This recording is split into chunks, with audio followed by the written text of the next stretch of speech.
Today on CityCast Madison. Wake up, sleepyhead. It's spring. Time to trade in Wisconsin winter for warmer days and outdoor activities.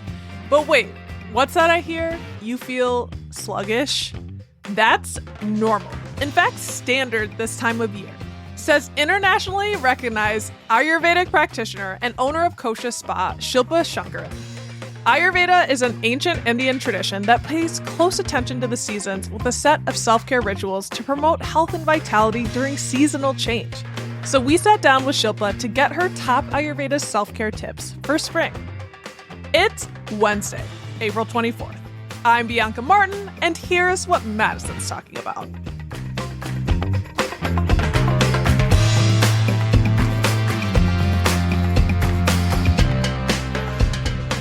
Shilpa, hello. Hello, Bianca. So, for the unfamiliar, what is Ayurveda? Ayurveda technically translates to the wisdom of life. It is the 5,000-year-old medical system that originated in India. And if you think about it, it's all of the disciplines and the pillars of medicine that we have in modern medicine all wrapped up into one, because we recognize that our bodies are one system and we're integrated into the world. Our brains are not separate from our body. Our teeth are not separate from our body. Our skin is not separate. We are one, and we have one medical science that addresses it all. And the most important piece of it to understand is that Ayurveda also is all encompassing in terms of how our health is lived and breathed on a daily basis. In other words, we really address our overall health in terms of symptoms and prevention rather than waiting until things become a problem. And even then, Ayurveda can address those problems, but we really focus on the 99.9% of the time when you are living your life and having good daily healthy practices and awareness of the things that you do and how you feel so that you can make these tiny adjustments every day. Very simple little things that add up to a lot. And they're the things that we forget and ignore typically. I feel very privileged to be having this conversation with you about these practices, and at a great time to think about our wellness and emerging into spring. And you know, the seasons are really important in Ayurveda from what I understand. Can you talk about that? Yeah, absolutely. So just to take a step back again, this theme of things being integrated, we're not isolated creatures. We are affected by the things around us, including the seasons. And Ayurveda even addresses practices and herbs and things to help balance our emotions, because now modern science, right, says chemicals released in our brain can affect the gut microbiome, can affect our psychology. And we also are affected by things like what we eat, which is really interesting because even in modern medicine, sometimes we forget that what we eat actually becomes part of us. So the seasons likewise have qualities that are associated with each season. And there are 3 seasons in Ayurveda that we look at, and they're defined by the qualities. So we look at Vata, which is defined by the air and ether element and characterized by things like rough and dry and cold. And if you can guess, that would be the fall and early winter. And we do feel those things in our bodies. So the way that we live in a modern lifestyle is we really insulate ourselves from the effects of nature. And we live our day every day as if every single day is the same. And it's just not. No matter how much we insulate ourselves from nature, we're going to feel, here in Wisconsin especially, right, that rough, that cold, that dryness in our bodies. And it's not enough to just get your cold and take your medicine or put on a little lotion. I can attest to that this past winter. I don't know what it was, but I could not use enough lotion or stay hydrated enough. Yeah. We can actually improve our health and balance those qualities through our daily practices and our food. So we would do things that are more warm and nourishing across the board with our food, with our exercise, with our lifestyles. You can kind of see what that means. We also have another season called Pitta season. And that is defined by the fire and water elements. And again, pretty obvious, maybe the qualities of that are going to be hot and light and even oily and kind of quick sometimes. And that, of course, would be summer. And you Right. feel those things, right? You're just feeling like even your temper raging a little bit, right? And you might see some more inflammation. You might see some more reflux, some irritability.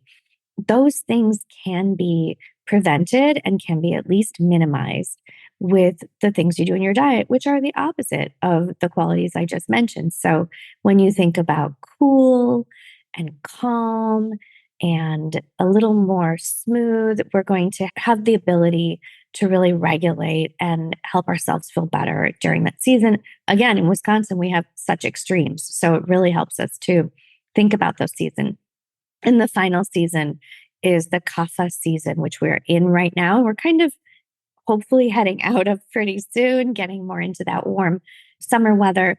And that is more defined by the earth and water element. So that kind of heavy quality that you feel, even though it's like really nice and sunny out now, hard for us to wake up, maybe feeling a little depression, maybe feeling a little stuck. And that's just the accumulation of toxins and fluids and the slowness of our lymphatic system, everything that has kind of accumulated over the winter is going to give us those qualities. You see it in the mud, that sticky mud, and we are feeling it in our bodies. So we're going to do the opposite. We'll do anything that's light and energizing and brightening and warming a little because it's still a little cold, right? So we want to get our blood moving. Thank you for laying out the thinking behind the different seasons in Ayurveda. And there's kind of some self-care tips in connection with the season, as you mentioned. What are some of those practices folks can do for themselves this time of year? So in the spring, I'll kind of outline some of the main practices that we recommend, starting with when you wake up. And this is a general overall principle in Ayurveda is to synchronize your body with the circadian rhythms. And again, there's a lot of science around this right now in terms of circadian eating, circadian sleeping. Our bodies are at our best when we function with the cycles of the sun.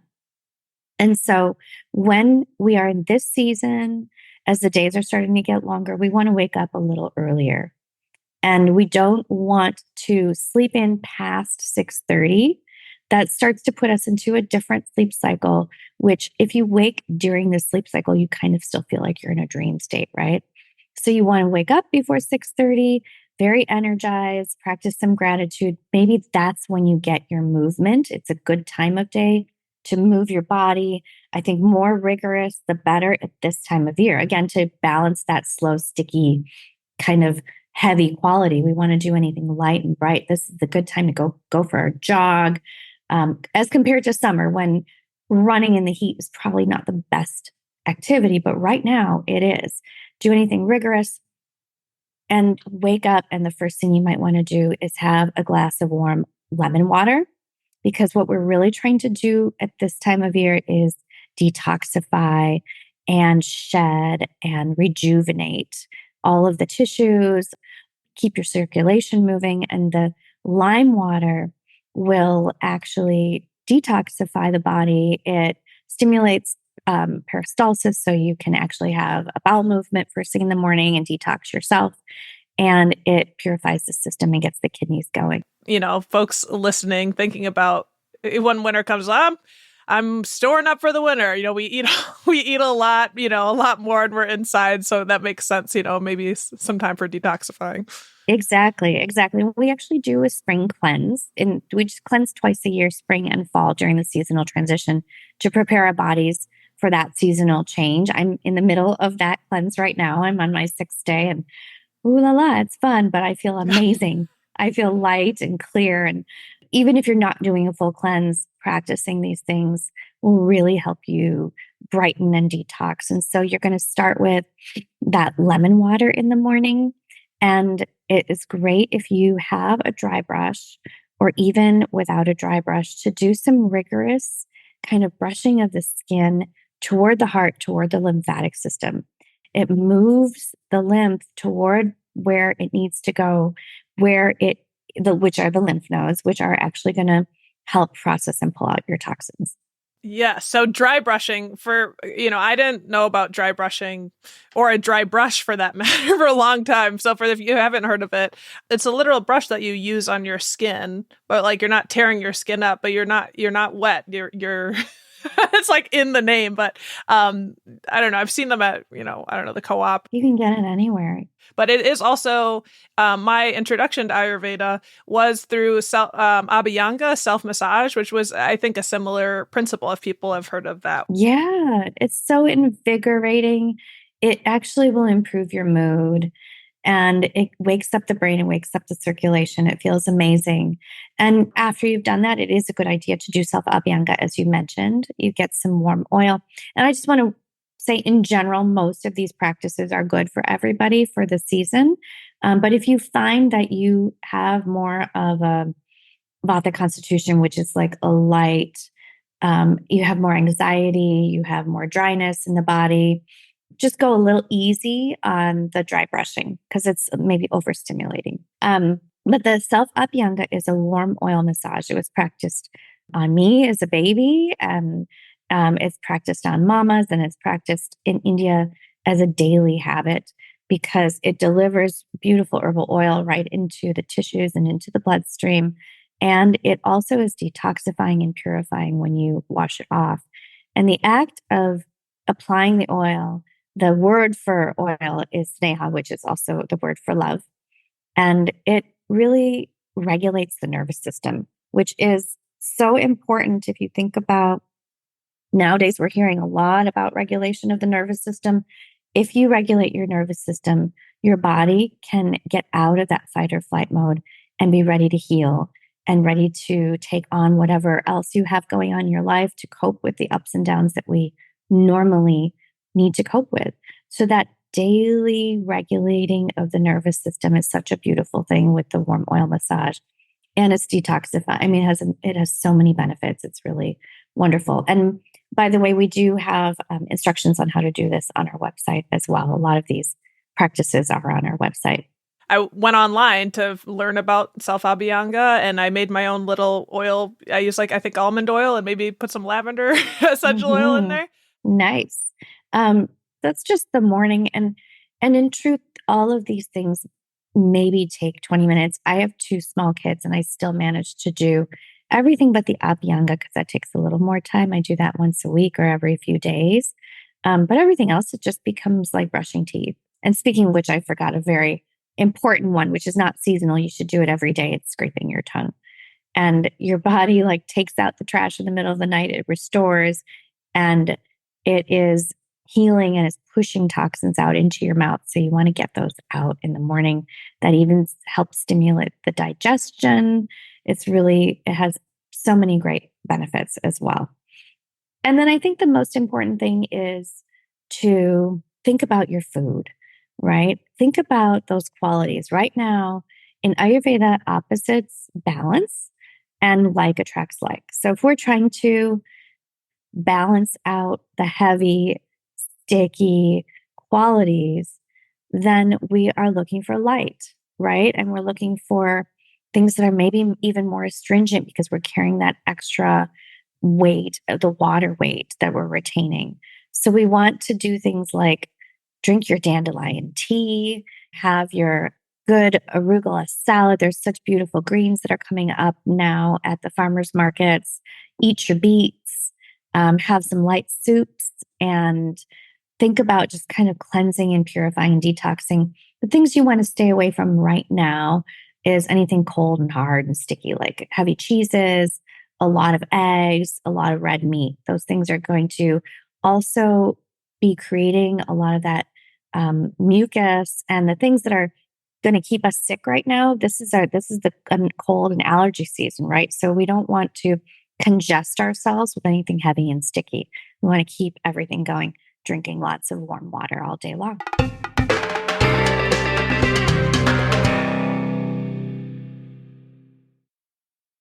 I wanted to share for folks who don't know about Kosha Spa. You all were recently named by Nat Geo one of the top wellness experiences in the world. Unbelievable. Yes. Congratulations. Thank you. Thank you. We're Yes. so excited about that. And it's fun because, they actually came here, they experienced it, and they just felt it for themselves. And it's such a testament to what we're doing. And it's what we're doing is very different. We're actually the only Ayurvedic spa experience in the country. We have, Ayurvedic clinics, there are Ayurvedic retreats where you can go for the whole weekend. But to my knowledge, there are no other full on day spas. And so it's a really unique experience. That said, we're also a spa. And that was the intention, is to make Ayurveda really accessible for people. So you don't need to know about it. And you just let your curiosity lead you down the path that you want to take. And I've been a couple of times, and my first experience, I would describe it as sunshine and healing and home. I like love everything that. You can feel it in your voice and what you're describing in this conversation. It was very present, down to the T. It was clear that it was steeped in Ayurvedic principles, which have been really helpful for my health personally. And clear, you're just laying out things that are pure science for what makes people feel good. Can you talk about what Kosha Spa is? Like what y'all do? I created Kosha as an invitation for people to hear their own voices and reconnect with their bodies so that they could be empowered to heal themselves. And Ayurveda is that platform for that. And it is also in my blood and my roots. I was born in India. I grew up most of my childhood here in Wisconsin. And as I kind of diverged from my own health, and some of us just generally go on our way when we have our careers, we forget. And there's this sense of, as I started to look and learn about Ayurveda, I went back to India when I was younger, meaning in my late 20s, early 30s, and went back to India and kind of rediscovered Ayurveda. And with it came a sense of remembering. And that was remembering my roots, but also I think for anyone who starts to listen to their bodies, you start to remember what you are meant to be, how you're meant to feel, what your voice sounds like, and start to remember that when you align with those things, you can start to feel good. And I wanted to create that space for people to do that. So we have a very big sanctuary space where you can get, and it reminds me of my mom's house. Like, is that feeling when you can take a nap on a couch and somebody else is around, like doing the laundry and cooking you some food, and you're just in a very safe space to let yourself go, and people are going to take care of you. That's the sanctuary space. And we do have the teas and the snacks that you mentioned. We have 7 treatment rooms, and we offer massages, Ayurvedic facials, and some very targeted and specific Ayurvedic treatments that you can engage in. We have couples treatments. We have a beautiful steam and sauna with a cold rain shower for a detox experience with the hot cold therapy. And we have a kitchen. And we didn't start out wanting a kitchen, but my mom said, you have to have it. You have to cook your own food. So our original recipes that you receive there are created by my mother, and our Ayurvedic chef cooks there. And she tunes it in, Tanya, she tunes it in for the seasons based on the spices and ingredients that are appropriate for the seasons. Yeah. So you can spend a whole day. Yeah. And you grew up here. You were born in Bombay, India, now Dubai. And then you grew up here nearby in Middleton. And you get to carry these Ayurvedic practices on where you grew up. What does that mean to you? Like opening a spa in Madison specifically? Yeah, I mean, it's a little strange because it's almost like a parallel universe, where I left Madison 20 some years ago, lived in Chicago, lived in San Francisco. I had a different life. I was in the business world and the startup world and the sustainability world. And I came back. This is what I wanted to do. And I wanted to be here, thinking that Madison, because of our culture, our community, we really have some amazing wellness and health innovations happening here, but also because it felt like a place where people would start to really engage with each other as a community. And culturally, that's the way it is here compared to the coast, to be honest with you. And to discover that I thought that was the case, but really to move back to Madison and find that it also changed so much. And we have so many more things happening that are more progressive in terms of looking at health, but food even, and the food culture here has changed, and it's really fun. You can eat at a different restaurant every night, and to see that there's a lot more acceptance even than I ever imagined for doing something different here. So it's really resonating with the community, and we're loving growing the community that are part of kosher as well. Yeah. And, gotta say before we go that you just threw a spring emergence dance party, which looked incredible. And, the proceeds go to a program that you do, an Inner Light Sanctuary that serves people in our community who have cancer. So they get the opportunity to have some of the hominess and the experience of the spa. Can you share really briefly about that program? Yeah, thank you so much for asking about it. This was inspired. My father passed away of cancer, and many, many people in my life, and so many people that come through our doors have been touched by cancer. And we just really felt that we needed to do this. And we offer our space to cancer patients. You just apply right on our website under Inner Light Sanctuary, and you receive time at the spa to use the steam and sauna. We'll feed you a meal. And it's a place, it's not your house, it's not your doctor's office, it's just a place to be. And so we're happy that this event could benefit that. Plus, it was really fun. Well, Shilpa, thank you so much for giving us spring self-care tips and talking about kosher and what you're offering to our community. It means so much. This was fun. Thank you, Bianca. That's Shilpa Shankaran, owner of Kosha Spa located in Garver Feed Mill. If you're interested in learning more about kosher, including their Inner Light Sanctuary group, head to our show note for a link to their website.